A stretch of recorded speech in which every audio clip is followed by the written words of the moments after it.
Hello dear students.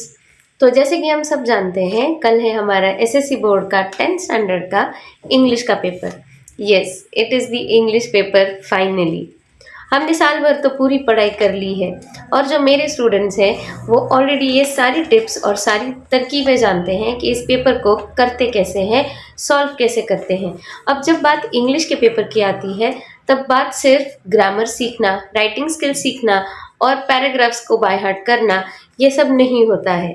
तो इस सब के आगे जाके ये जो पेपर होता है इसको सॉल्व कैसे किया जाता है ये भी ट्रिक्स होती है, और इसको ऑन पेपर पुटअप कैसे किया जाता है ये भी बहुत ज़रूरी है। तो बने रहिए इस वीडियो में। आपको बोर्ड एग्ज़ाम के हिसाब से मैं आज बताऊंगी कि इस पेपर को आपके आंसर शीट पे पुटअप आफ्टर ऑल कैसे करते हैं। तो डियर फ्रेंड्स एंड स्टूडेंट्स, अभी हम एक एक करके इस पेपर को सेक्शन के हिसाब से देखने वाले हैं कि इसमें हमें फॉलो क्या करना है और क्या नहीं करना है। क्योंकि ये जो सारी टिप्स मैं आपको अभी बताने वाली हूँ ये मेरी मन की टिप्स नहीं है, ये मैं खुद 10th स्टैंडर्ड के पेपर चेक करती हूँ, मेरे सारे स्टूडेंट्स ये जानते भी हैं। तो मुझे ये बोर्ड की तरफ से ये इंस्ट्रक्शन, जैसे कि आप देख सकते हैं मैंने ये रेड पेन से यहाँ पे मार्क कर रखी है कि जो पिछले साल के जो मैंने पेपर चेक किए थे मुझे खुद मॉडरेटर ने ये सारी टिप्स बताई है कि जब आप पेपर चेक करते हैं मतलब तो क्या ध्यान देना चाहिए, क्या लिखते हैं बच्चे तो वो चलता है या क्या नहीं चलता है। So these are all those important tips and tricks I am going to tell you. I know आपने पढ़ाई तो सारी कर ली है, लेकिन अभी वो समय आ गया है कि हमें इन छोटी छोटी तरकीबों को भी याद रखना है और पेपर में गलतियां नहीं करनी है। So let's begin with the first section जो कि हमारा होता है लैंग्वेज स्टडी का। लैंग्वेज स्टडी के सेक्शन में हमें आते हैं सारे ग्रामर के क्वेश्चंस। अब इसमें ट्रिक क्या है? ट्रिक तो यही है कि आपको जो एक्स्ट्रा क्वेश्चंस भी आते हैं डियर स्टूडेंट्स आपको सारे सॉल्व करने हैं। जो कि आप कॉन्फिडेंट हो वो पहले सॉल्व करो, और जो आप थोड़े बहुत 50-50 है या आप सारे में कॉन्फिडेंट हो तो सारे अटेम्प्ट कर लो। There are chances you may make some grammatical mistakes and then you have that additional questions which you have solved and you can get out of marks in that grammar questions. Yes, you do have a scope of scoring out of marks in grammar questions. तो language study के लिए tip यही है कि आपको सारे grammar के questions करने हैं। अब स्टूडेंट्स जब आप इसमें ग्रामर के लैंग्वेज स्टडी में आंसर लिख रहे होते हो तो एक चीज को आपको ध्यान में रखना है कि जहाँ पे आपको टाइप्स ऑफ सेंटेंस पूछा गया है या वर्ड रजिस्टर है या कंपाउंड वर्ड है जहाँ पे आपको एक एक वर्ड में आंसर्स लिखना एक्सपेक्टेड है, तो वहां पे ध्यान रखिएगा कि आप स्पेलिंग में गलतियां ना कर रहे हो। अगर आप स्पेलिंग में गलतियां कर रहे हो तो आपके हाफ मार्क्स, या अगर पूरा ही बहुत ही गड़बड़िया स्पेलिंग है तो आपका पूरा 1 मार्क वहां पे जा सकता है। तो यस, हमें मॉडरेटर ने बताया है, मुझे मेरे मॉडरेटर ने बताया है कि अगर आपके बच्चों ने स्पेलिंग गलत लिखा है तो आप उसे हाफ मार्क कट कर सकते हैं, या अगर पूरा ही गलत है तो उसके आपको 0 देने पड़ेंगे। So yes, the tip is कि जब आप लैंग्वेज स्टडी के आंसर्स लिखते हो आपको बहुत केयरफुल रहना है कि आपको स्पेलिंग मिस्टेक्स नहीं करनी है। अब दूसरी बहुत जरूरी बात, यहाँ पे सेक्शन 2 हमारा स्टार्ट होता है। After the language study we start with the section 2, that is 2 passages and which are scene passages which come basically from the textbook. Now while we are attempting this question, we sometimes have these match the pair questions जहाँ पे हमें match the pair का table draw करना expected है। अगर आपको left और right दोनों कॉलम्स दिए हैं तो मेक श्योर आप एक फटाफट से टेबल ड्रॉ करो जिससे आपका आंसर प्रेजेंटेबल लगेगा।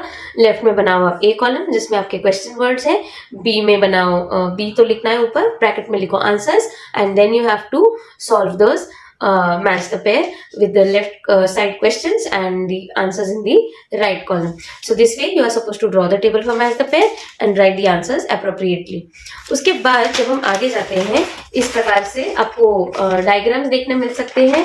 डायग्राम्स पैसेज होता है और पैसेज के आगे डायग्राम्स दिए गए होते हैं। अब डायग्राम्स की बात जब आती है तो डायग्राम्स जो भी पेपर में दिए गए होते हैं स्टूडेंट्स वैसे ही और वही डायग्राम्स हमें बनाने हैं। मन से स्क्वायर्स की जगह रेक्टेंगल्स की जगह सर्कल ना बनाए, क्लाउड्स ना बनाए या हवा में आंसर्स ना लिखे। मेक श्योर आपने सारे ब्लॉकिंग्स किए हैं, अंदर कंसेप्ट लिखो, आंसर्स लिखो। There are chances that you get out of mark in these questions as well. अगर आपको बोला है कि टेबल में कोई डेटा पुटअप करो तो yes you are suppose to draw the table. अगर उन्होंने ड्रॉ किया है तो हमें भी टेबल ड्रॉ करना ही है। If you skip doing the table, drawing the table, you may lose half mark for not drawing the table. चलते हैं आगे उसी सेक्शन में। आगे जाके हमें there are chances that you may have true or false in these questions. So yes, when you get true or false in the paper, एक बहुत ज़रूरी रूल है जो मैं हमेशा मेरे स्टूडेंट्स को भी बताती हूँ और मैं आपको भी बताऊंगी कि जब आप लैंग्वेज के पेपर में, स्पेसिफिकली जब इंग्लिश के पेपर में आप ट्रू और फॉल्स लिखते हो तो सेंटेंस लिखना है, सेंटेंस के आगे डैश करके उसका आंसर लिखना है, ट्रू है फॉल्स है, और उस आंसर को फटाक से पेन से ही अंडरलाइन कर दो और तब जाके आपको 2 out of 2 मिल सकता है, मतलब half each out of marks मिल सकते हैं ट्रू और फॉल्स के लिए. If you skip writing the sentence you get deduction of half marks and you get only 1.5 marks. So yes, क्यों वो रिस्क लेना है, तो हम सेंटेंस लिखेंगे, आंसर को अंडरलाइन करेंगे. So this is the rule for true और false. Again then you have one more, as you can see in one diagram you have here. तो अगेन अगर डायग्राम दिया है, diagram as it is draw करो and answer the blanks which are given to you in the diagram. Make sure all the diagrams are neat and tidy, spaciously drawn on each page. Again, as I can see here, you can see here that we have some more diagrams again. Make sure that you draw these diagrams neat and tidily. Moving ahead, then we have section 3 poetry. I'm giving you all the important things you remember section wise, so be there till the end in the video. In the end I'll tell you one tip, and rather a mistake which everyone does, and a tip to make sure that you don't make that mistake. So yes, again we have this poetry section. As you can see, these are true or false. Make sure you write the sentence and then the answer. If you don't write the question sentence, only write true false, so yes, you won't get half marks in your answer. Then we have appreciation of the poem after the comprehension of the poem. Yes, very important once again. Comprehension तो आप आसानी से कर लेते हो क्योंकि mostly आप सारी poems पढ़ के आते हो. So attempting the comprehension of the poem is not that difficult. Even appreciation is not that difficult. If you know the poem in and out, you can actually write a beautiful appreciation of the poem. But one thing, I'll read out the question. Read the following poem and write an appreciation of it with the help of the given points in paragraph format. Yes, dear students, you are supposed to write the poem appreciation in the SSC board exam of English in paragraph only. I'm repeating it again, in paragraph only. If you write the paragraph in place of paragraph, if you write it in point format, you may get 0. So yes, remember that you're supposed to write. There are students who may make mistake because there are points given for writing the poem appreciation, और बच्चे इस पे गड़बड़ हो जाते हैं, confuse हो जाते हैं कि अगर पॉइंट्स दिए हैं तो शायद पॉइंट्स में एक्सपेक्टेड है. लेकिन रिमेंबर, इंग्लिश के पेपर में कहीं पे भी हमें आंसर जो है पॉइंट्स में नहीं लिखने हैं. So take the help of the points and write the answer of poem appreciation in paragraph format only. Moving ahead, we have the section number 4. That is the non-textual paragraph passage, which is out of the text, obviously, and you get comprehension questions on it. There are complete the following sentence, then you have the paragraph. Now, in overall, the whole question paper, if you get activity sheet, I must say, in the question paper, if you get a question of complete the following, जब आपको complete the following का question आता है, तब आपको ध्यान रखना है कि आप पूरा sentence again लिखते हो, उसे blank जो है उसका part वो complete करते हो, complete करने के बाद जो blank था उसको आप underline करो fill करने के बाद, and then again you can have that chance of getting out of marks for the complete the following. Then you have this paragraph, read the paragraph carefully, and then you have again those questions with the paragraph. Go ahead, attempt all the questions. Yes, the golden tip for all the board examination and all the papers is that attempting each and every question. You may get half mark, you may get 1 mark, but at least when you leave the question completely, there is no option than 0. So go ahead, attempt every question, write something you know about the subject or that content, and then you may have that chance of scoring at least half mark. Moving ahead, again, then we have summary writing. Yes, summary writing, common mistakes which I have observed as a teacher while my students also write their paper, and even the board examination students, when I get these papers for checking of board exam, there I observe one common mistake for summary writing is that students write a good complete summary but they miss out the title. अगर title नहीं लिखते हो तो आपको 1 mark वहाँ से 5 में से तुरंत कम हो जाएगा. दूसरी बात, जब आप समरी राइटिंग लिखते हो, समरी राइटिंग लिखते वक्त मेक श्योर जो आपका मेन पैसेज है उससे समरी आपकी छोटी है. अब छोटी मतलब एकदम भी छोटी नहीं लिखो कि आपको उसमें होने के लिए 5 में से अगर अच्छे मार्क्स मतलब नहीं मिल पाए, ऐसा नहीं होना चाहिए। सो मेक श्योर वो समरी आपके दिए हुए क्वेश्चन के पैराग्राफ से थोड़ी कम हो। And it should, yes very important, जब आप समरी लिखते हो तो उसमें समरी लिखते वक्त आपके कोई भी सेंटेंसेस पैराग्राफ में से नहीं होना चाहिए। You can not copy paste sentences for summary from the passage. So yes, it was about summary writing. So you have to make sure 2 things in summary writing. Write the title and then make sure that the summary is not too long. Give a title and make sure आपके summary के answer में एक भी sentence passage में से as it is नहीं आना चाहिए. If you copy paste sentences for summary from the passage, no marks will be given for that. Moving ahead towards writing skill, that is section number 5. You have 2 options. हमें 2 options आते हैं, एक तो हम formal letter लिख सकते हैं या इनफॉर्मल लिख सकते हैं. अब इसमें मैंने मेरे स्टूडेंट्स को तो हमेशा बताया है कि अगर आप फॉर्मल लेटर लिखते हो तो देयर आर चांसेस आप अच्छे मार्क्स स्कोर कर सकते हो. लेटर में बहुत सी इन्फॉर्मेशन स्टूडेंट्स दी गई होती है. Use the same information. And letters में देखो बात ये होती है, आपको 2 लेटर्स आते हैं एज यू कैन सी. एक सिचुएशन दिया होता है और 2 लेटर्स के आपको यहाँ पे क्वेश्चन आते हैं. यहाँ पे एक जो बात जरूरी है कि लेटर राइटिंग का पूरा मार्किंग आपका बेस्ड होता है. You have 2 marks for what you have written in the letter और बचे हुए सारे 3 मार्क्स होते हैं आपके फॉर्मेट के लिए और लैंग्वेज के लिए. ये अपने लेटर में लैंग्वेज कैसे इस्तेमाल की है और फॉर्मेट आपने कैसा है. जो हमारे 2 एड्रेसेस है, बाद में जो सब्जेक्ट है, सैल्यूटेशन है, मेन हमारे पैराग्राफ है. पैराग्राफ लिखते वक्त लेटर में ध्यान रखिएगा कि पैराग्राफिंग का सिस्टम थोड़ा अलग है. हमें लेफ्ट मार्जिन से लिखने का मतलब एक जो मार्जिन होता है हमारा, वहाँ से ही तुरंत स्टार्ट करना है, एकदम टच करके मार्जिन से. और अगर हमें पैराग्राफ चेंज करना है तो हमें लाइन छोड़नी है. तो we don't leave the space for writing the paragraph, new paragraph, but we leave the line for changing the paragraph. So make sure that you follow the format. Then we have information transfer for verbal to non verbal. अब इसमें एक बहुत आसान सा तरीका है. अगर इन दोनों ऑप्शंस में से आप वर्बल टू नॉन वर्बल की तरफ जाते हो, मतलब पैराग्राफ टू डायग्राम जाते हो, तो इसमें आपके स्कोरिंग के बहुत ज़्यादा चांसेस है. क्योंकि जब आप पैराग्राफ से डायग्राम में कन्वर्ट करते हो आपको लिखना कम पड़ता है और अगर आप स्पेसिफिक चीज़ें लिखते हो तो आपको मार्किंग अच्छा मिलता है. स्पेलिंग मिस्टेक्स कम होती है, ग्रामेटिकल मिस्टेक्स कम होती है. इसके पीछे एक सिंपल लॉजिक है. तो आपको यही करना है कि जो पहला क्वेश्चन आता है पैराग्राफ टू डायग्राम, आधा डायग्राम तो आपको भरा हुआ भी दिया जाता है. इसमें again this is the only question. एक बहुत जरूरी बात आपको बताना चाहूंगी यहाँ पे कि यही एक क्वेश्चन पूरे पेपर में है जिसमें आपको आउट ऑफ मार्क्स मिल सकते हैं अगर आपने इसने आपको मतलब आपने पूरा डायग्राम अच्छे से ड्रॉ किया है और सारे इन्फॉर्मेशन को आपने अच्छे से पुटअप किया है. स्पेलिंग मिस्टेक्स नहीं है. अप्रोप्रिएटली जहाँ पे जिस ब्रांच के अंडर जो जो होना चाहिए था, अगर आपने वो प्रॉपरली पुटअप किया है तो आपको out of marks verbal to non verbal में मिल सकते हैं. आप नॉन वर्बल टू वर्बल का भी कर सकते हैं कि डायग्राम टू पैराग्राफ भी कर सकते हैं, लेकिन इसमें रिस्क है कि आप जब सेंटेंसेस लिखते हो, 2 रिस्क है कि जब आप सेंटेंसेस लिखते हो तो आपकी ग्रामेटिकल मिस्टेक हो सकती है, स्पेलिंग मिस्टेक हो सकती है और इसमें आपका टाइम भी बहुत जा सकता है. सो इसलिए I told you to go for paragraph to diagram. तो आगे चलते हैं कुछ लास्ट टिप्स की तरफ, जो कि है आगे हमारा जो सेक्शन आता है. Yes, as I told you कि डायग्राम टू पैराग्राफ, ये ऐसा डायग्राम आपको एक दिया जाएगा. ये डायग्राम्स यूजुअली बहुत इजी आते हैं, टेंशन लेने की कोई बात नहीं है. इजी डायग्राम्स होते हैं. आपको पढ़ना है, थीम क्या है, पॉइंट्स क्या है, एलैबोरेट करना है. 5 मार्क्स के हिसाब से टाइटल देना है विदाउट फॉरगेटिंग. एक ध्यान में रखना है कि जब आप राइटिंग स्किल स्टार्ट करते हो तो लेटर राइटिंग के अलावा आपको सारे क्वेश्चंस को टाइटल देना है. यस, आपको स्पीच को भी टाइटल देना है.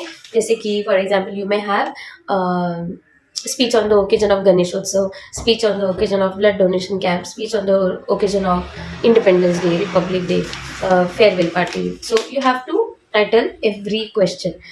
Title has 1 mark there itself. Then we have the speech writing.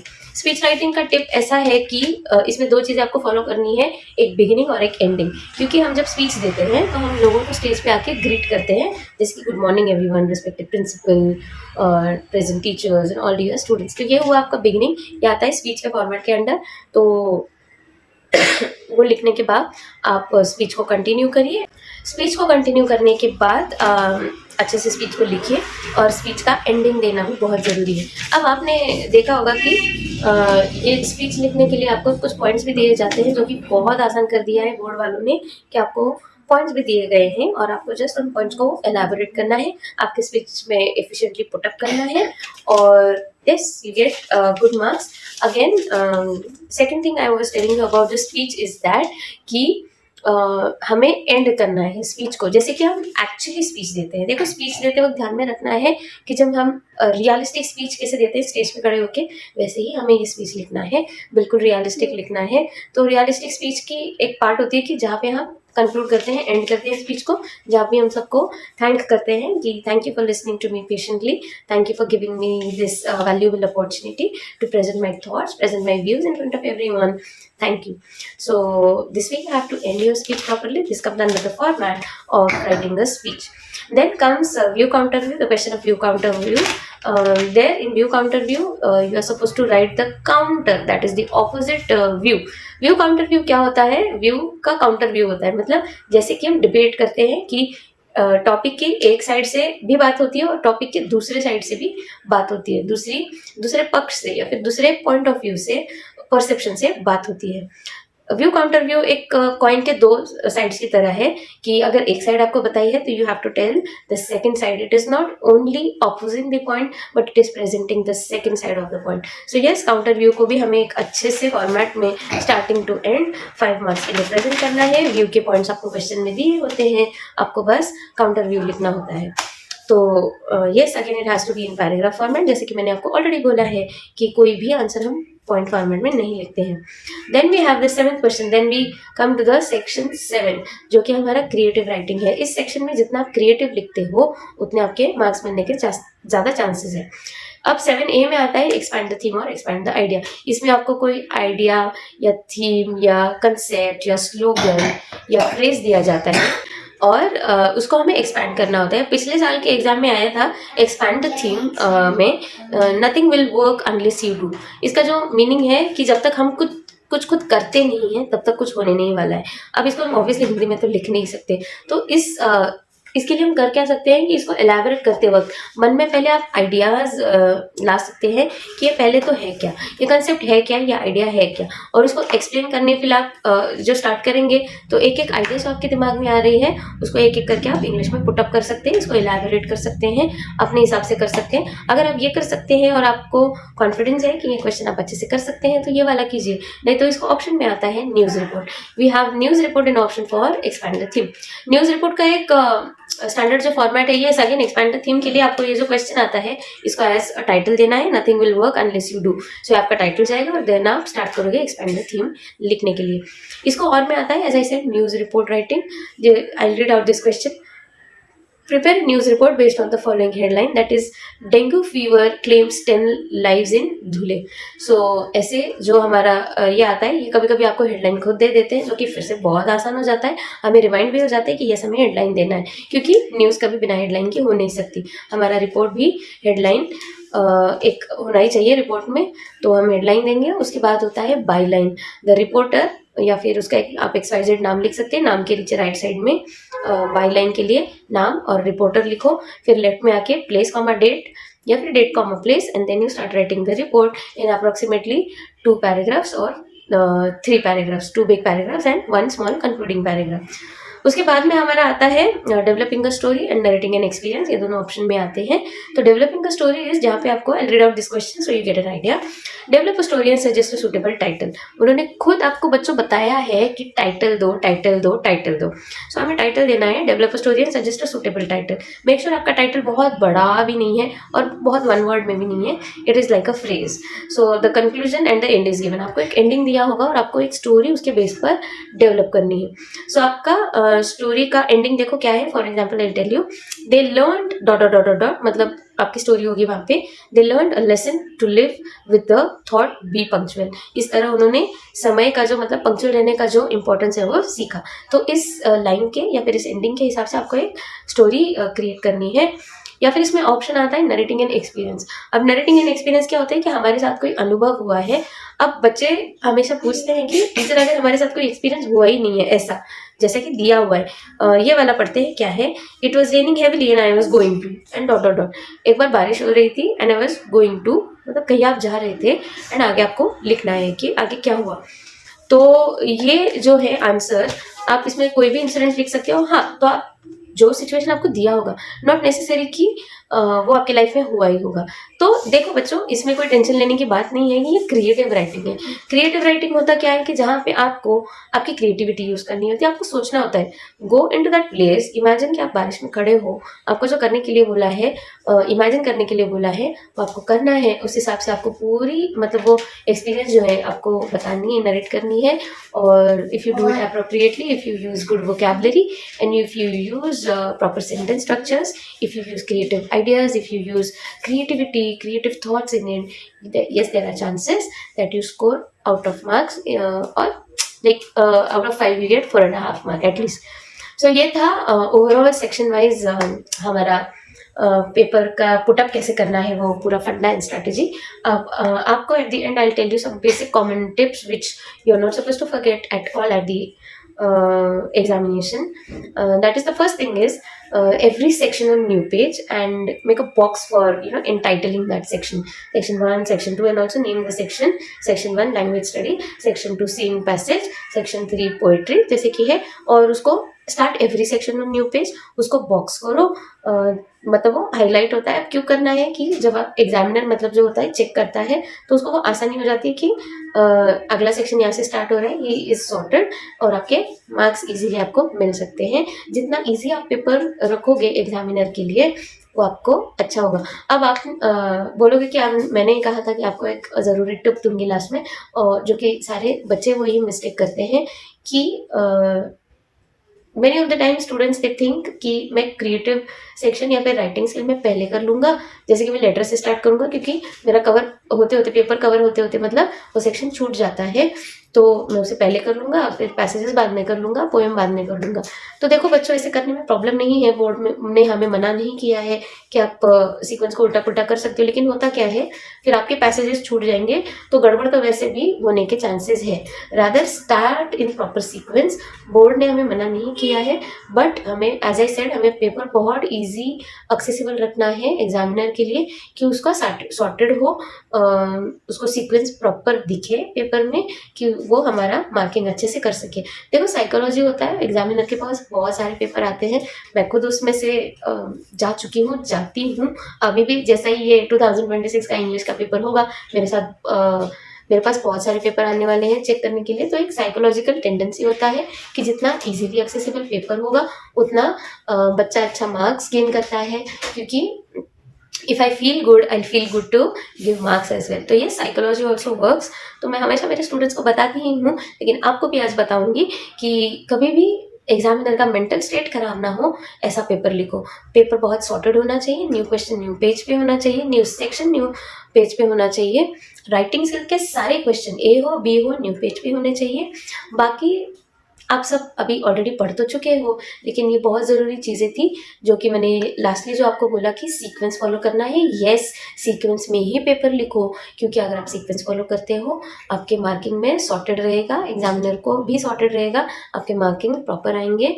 Boxes अच्छे से ड्रॉ करो, पेन से ही ड्रॉ करो, और क्योंकि टाइम बचेगा। पैराग्राफ पोएम के बारे में फिर से रिवाइज करूँ तो पैराग्राफ फॉर्मेट में ही आपको पोएम एप्रिसिएशन लिखना है।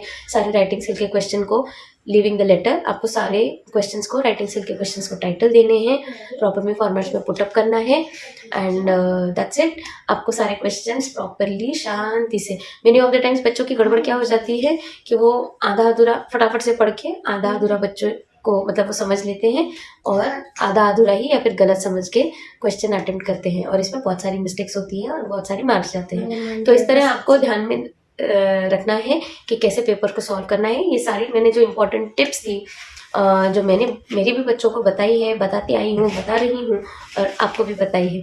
सो आपसे आगे ये फॉलो करो। कल पेपर है, आपको ऑल द बेस्ट, एंड मिलते हैं जल्दी ही अगली हमारी नेक्स्ट वीडियो में। तब तक थैंक यू, नमस्ते, जय हिंद।